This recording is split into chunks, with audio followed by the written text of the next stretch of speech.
All right, so we covered computing basics. By now, you know what a computer consists of.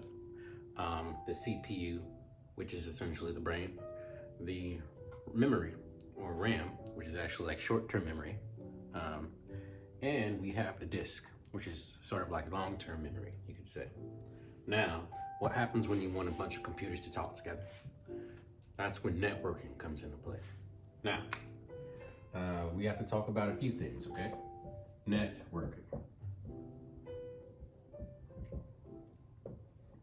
Now, networking sounds interesting, right? But what really is a network, you could say? A network represents a bunch of computers talking to each other. So imagine each one of these squares represents a computer, okay? Now, so imagine they want to exchange information, or they want to talk to each other, okay? There's nothing in between them. Like there's no telephone, there's no no pigeon mail or whatever, right? The only thing that we have is basically air between them. So how are we gonna have them communicate together? There is a couple of different ways, okay? You're probably familiar with what's called Wi-Fi, right? So basically what Wi-Fi is a network, okay? At home.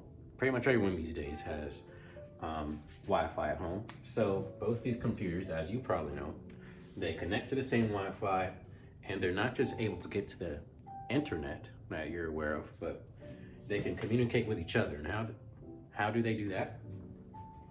Each one of these has an IP address, okay?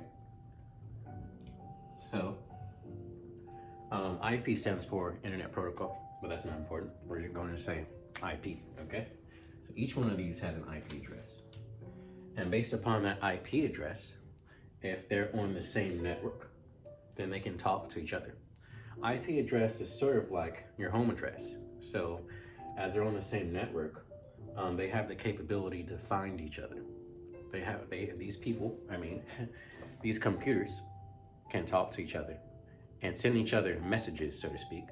Just like how you can send your neighbor next door a message because you know where they live, you can send a piece of mail to them, right? So these two computers can send packets back and forth. That's what they're called, packets.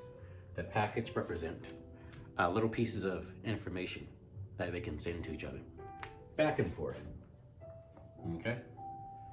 So that is essentially a network. You have at least two computers together that are on Wi-Fi, or there are other types of networks as well. We can get into that later. But for now, this is what you should know. A basic network consists of two computers. Each of them have an IP address, and they send messages to each other depending on what their IP address is, okay? Now, what does an IP address look like? Well, here we go. Generally, an IP address looks something like this.